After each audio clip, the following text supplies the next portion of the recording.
क्या बलात्कारियों की पार्टी बन चुकी है बीजेपी? धाकड़ जैसे नेताओं पर चुप क्यों है मोदी? क्या यही है बीजेपी का असली चेहरा? क्या सत्ता की खातिर सब कुछ जायज है? बेटी बचाओ बेटी पढ़ाओ का आखिर क्या हुआ? आज हम बात करेंगे बीजेपी नेताओं के काले कारनामों के बारे में, जो सत्ता के गलियारों की सच्चाई को नंगा करता है।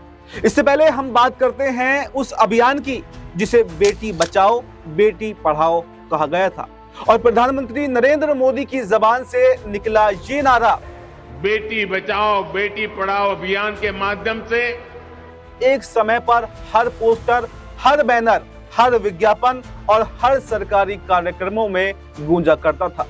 लेकिन सवाल यह है कि क्या वाकई इस नारे का कोई मतलब बचा है या फिर ये महज एक पर्दा था उन चेहरों को छुपाने के लिए जो सत्ता की आड़ में बेटियों को नोचते रहे हैं।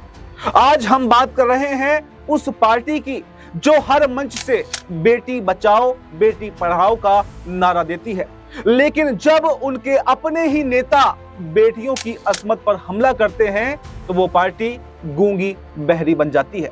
आज आपको बीजेपी नेताओं की डर्टी पॉलिटिक्स के बारे में विस्तार से बताते हैं।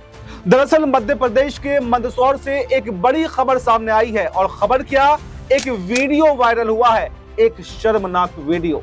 और एक बार फिर से ये बात साबित हो गई है कि सत्ता में बैठे हुए कुछ नेता समाज के लिए नहीं बल्कि समाज पर बोझ बन चुके हैं। बीजेपी नेता मनोहर लाल धाकड़, जिसकी पत्नी जिला पंचायत सदस्य है, वो एक महिला के साथ में हाईवे पर आपत्तिजनक हालत में पकड़ा जाता है और वीडियो वायरल होते ही आप देखेंगे कि दृश्य इतने घनौने हैं कि हम उसको स्क्रीन पर भी नहीं दिखा सकते। और जैसे ही ये कैमरे में कैद हो गया तो वो फोन स्विच ऑफ करके गायब हो गया। अब सवाल यह है कि बीजेपी बार बार खुद को संस्कारी पार्टी कहती है, नारी सम्मान का ढोल पीटती है, लेकिन हाईवे पर अश्लीलता फैलाता नेता, क्या ये वही संस्कारी छवि है? कहां है अब वो डायलॉग कि बेटी बचाओ बेटी पढ़ाओ? आखिर किससे बचाओ, नेताओं से, पार्टी से या फिर सत्ता की चुप्पी से? आइए आपको बताते हैं कि बीजेपी नेताओं पर सिर्फ आरोप नहीं लगे बल्कि एक लंबी लिस्ट है कि कोर्ट से उन्हें सजा भी हुई है, जिनमें प्रमुख नामों की अगर बात करें तो राम दुलार गौंड, कुलदीप सिंह सेंगर, स्वामी चिन्मयानंद, प्रमोद गुप्ता और आशा रानी का नाम शामिल है। और ध्यान देने वाली बात यह है कि जब तक इन पर आरोप लगे तब तक बीजेपी इनको बचाती रही और जब सजा हुई तब भी दो शब्द इनके लिए नहीं निकले बल्कि चुप्पी उस पर साध ली। आपने देखा होगा कि कुलदीप सेंगर का मामला, उसे कैसे कैसे बचाने की कोशिशें की गई और पीड़ित परिवार को कितना प्रताड़ित उसके द्वारा किया गया था। इस पर भी बीजेपी के बड़े नेताओं ने चुप्पी साध ली थी और दो शब्द भी पीड़ित परिवार के लिए उनके मुंह से नहीं निकले थे। और ये नाम जो आज मैंने आपको बताए हैं, ये वो नाम हैं जिनको बाकायदा कोर्ट से सजा हो चुकी है। इसके अलावा आपको ये भी बताते हैं कि बीजेपी के कितने नेताओं के आपत्तिजनक वीडियो सामने आए और उन पर कोर्ट में अभी भी ट्रायल जो है वो चल रहा है। इसमें रविंद्र बावनथड़े, गोरुका पारडुंग, अजीत पाल सिंह और कई बड़े नेताओं के शामिल हैं। और इसके अलावा ऐसे नेताओं की भी लंबी फहरिस्त है जिन पर आरोप लगे हैं, वीडियो वायरल हुए, लेकिन या तो सबूतों के अभाव में या फिर पीड़िता द्वारा केस वापस लेने से उन्हें कोर्ट से राहत मिल गई।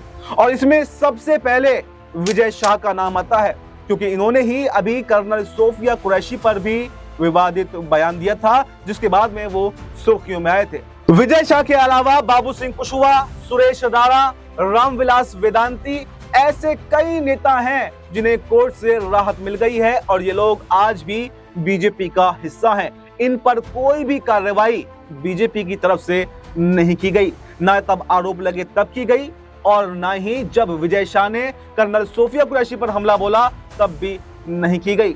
अब सवाल यह है कि आखिर बीजेपी ऐसे नेताओं को बचाती क्यों है? क्या वीडियो वायरल हो जाए तो उसका इंतजार बीजेपी करती है? क्या कोर्ट के फैसले का इंतजार बीजेपी करती है? और सवाल यह भी है कि अगर वीडियो वायरल नहीं होंगे, कोर्ट से सजा नहीं होगी, तो बीजेपी इस पर चुप्पी साधे रहेगी।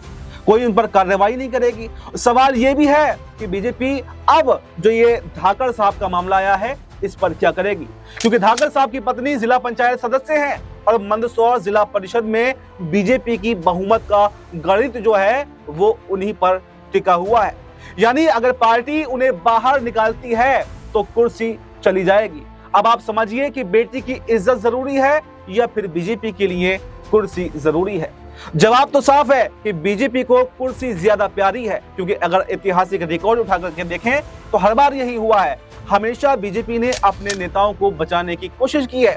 तो क्या अब बेटी बचाओ का मतलब वीडियो वायरल होने तक चुप रहो और बेटी पढ़ाओ का मतलब जिला परिषद में बहुमत जो है वो बनाए रखो माना जाए? और अगर इतना ही नहीं, विजय शाह जैसे नेता सेना की अफसर सोफिया कुरैशी पर घटिया टिप्पणी करते हैं और पार्टी उस पर भी खामोश रहती है, और अब धाकड़ साहब की हरकत पर भी वो मौन व्रत जो है अभी तक चल रहा है। ये कौन सी नैतिकता है?